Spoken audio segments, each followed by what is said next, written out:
presentasi dari pembicara yang kedua, yaitu Bapak Valentino Pamolongo dari Yayasan Pendidikan Arunika Bangsa. Judul makalah Bapak Valentino adalah Linguistics Situation in Banggai Regency, Majority and Minority Language. Silakan Bapak Valentino untuk mempresentasikan makalahnya. Baik. Waktu 10 menit.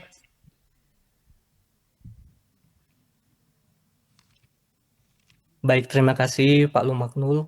Apakah suara saya terdengar di main room? Ya, jelas. Baik, terima kasih. Sebelumnya, terima kasih atas kesempatan yang telah diberikan. Seharusnya saya berada di tempat, tapi karena alasan satu dan dua hal, jadi bisanya secara daring. Padahal ingin bertemu dengan banyak orang juga di situ bisa bercerita. Jadi tema saya adalah Linguistic Situation in Banggai Regency, Majority and Minority Languages. Jadi tim ini, jadi proyek ini setelah kami laksanakan sejak tahun 2019 dengan platform kami, we use about language documentation in Central Sulawesi. Jadi kami punya platform khusus untuk penelitian bahasa yang ada di Sulawesi Tengah. Dan mungkin beberapa orang nantinya akan sering menemukan kabupaten lain atau provinsi lain yang sering diangkat di permukaan. Namun biasanya Sulawesi Tengah agak sedikit terbelakang gitu ya, kurang diangkat. Jadi izinkan saya untuk kembali menceritakan tentang Sulawesi Tengah atau Kabupaten Banggai sendiri. Letaknya di Pulau Sulawesi, di Sulawesi Tengah, dan inilah Kabupaten Banggai. Selamat datang, Yaku Musumbu Valentino Pamolango, Muka Iya Naoko, Sambu Mona Iya.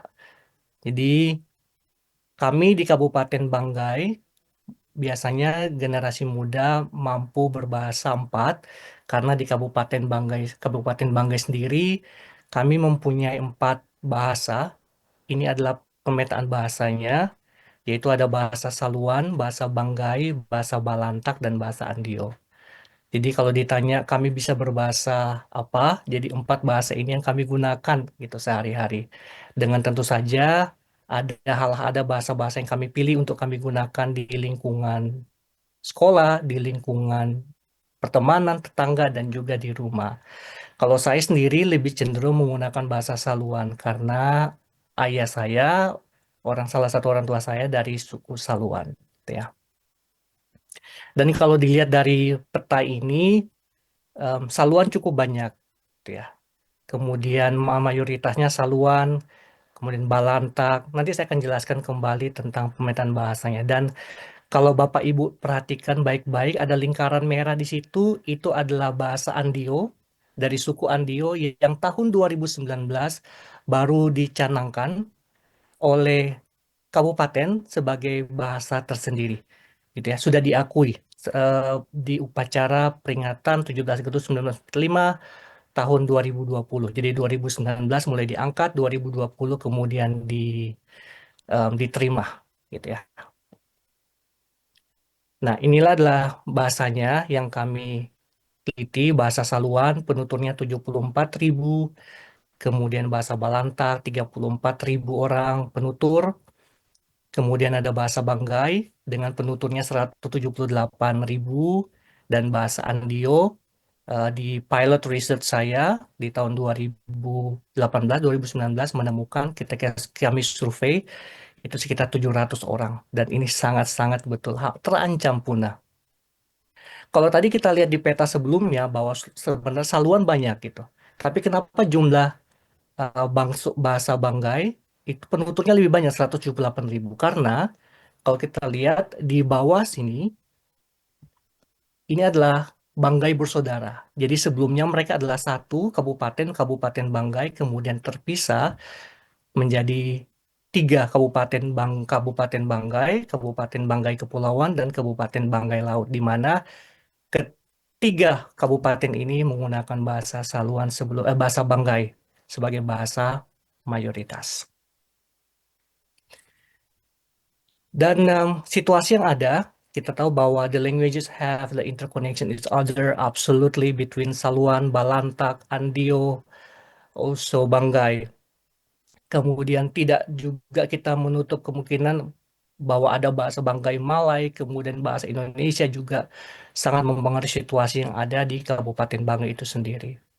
Kemudian bahasa dominan itu sangat mempengaruhi bahasa minoritas. Nanti saya akan berikan contoh hasilnya.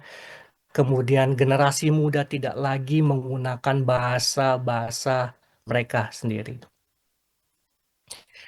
Dari analisa yang kami dapatkan bahwa dari interconnection tadi mix antara bahasa yang satu dengan bahasa yang lainnya, bahasa Balantak dan bahasa Banggai Malay yang sangat mempengaruhi, terutama bahasa yang sangat baru adik mereka adalah bahasa Andio sendiri, yang menghasilkan adanya word loss, gain, kemudian language change, ada variation um, di tahun 2021 disertasi saya about language variation and change in Balantak language membahas tentang hal ini, bagaimana influence atau dari bahasa Saluan dan bahasa Banggai, terutama Banggai Malang, itu sangat mempengaruhi bahasa minoritas yang ada di Kabupaten Banggai, yaitu bahasa Balantak dan juga bahasa Andio itu sendiri.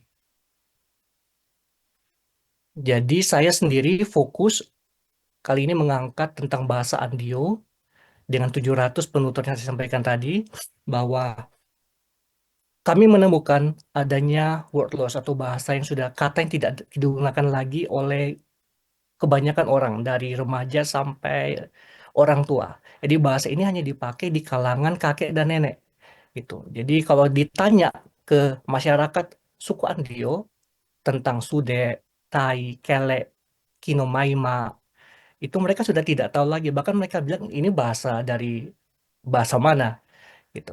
Dan kalau kita tanya ke mereka kenapa sudah nggak tahu itu lagi, karena mereka sudah menggunakan bahasa yang lain gitu. Mereka sudah pakai bawa bahasa misalnya tumpu, kai, itu padahal ini bahasa Balantak dan mereka sudah anggap itu bukan bahasa mereka. Maaf Pak Sedangkan, Falandino, waktu sudah habis. oh ya, Ya, baik, terima kasih. kan kita dibatasi oleh waktu nih. Ya, Langsung aja disimpulkan ya. terima kasih.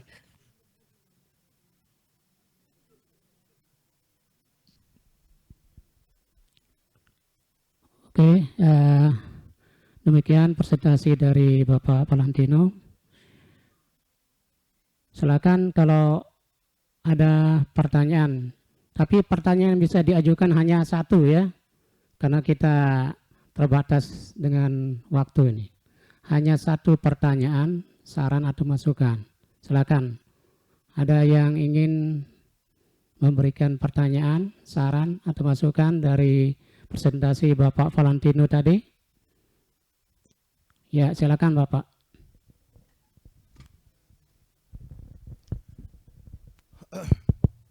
Saya Kishore Das dari New Delhi, India, siaran negara radio India. Nah ini saya hanya ingin tahu, saya tidak begitu fasih dalam bahasa Indonesia, tapi ya maafkan kalau saya ada kesalahan. Pertanyaan yang kecil sedikit itu, apakah ada proteksi dari Undang-Undang Dasar negara untuk preservasi dan melestarikan bahasa yang terancam punah? Itu pertanyaan yang kecil sekali.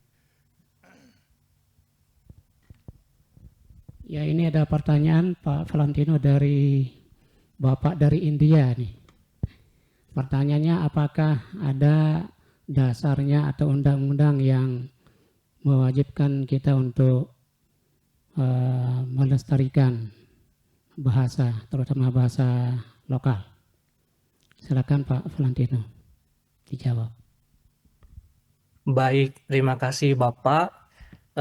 Kalau dilihat dari bahasa sendiri, Indonesia, negara kita, itu juga mengakui adanya bahasa lokal, gitu ya. Bahkan dengan adanya balai bahasa di setiap provinsi, itu menunjukkan bahwa negara kita itu sangat melestarikan dan sangat menjunjung tinggi juga bahasa daerahnya. Gitu.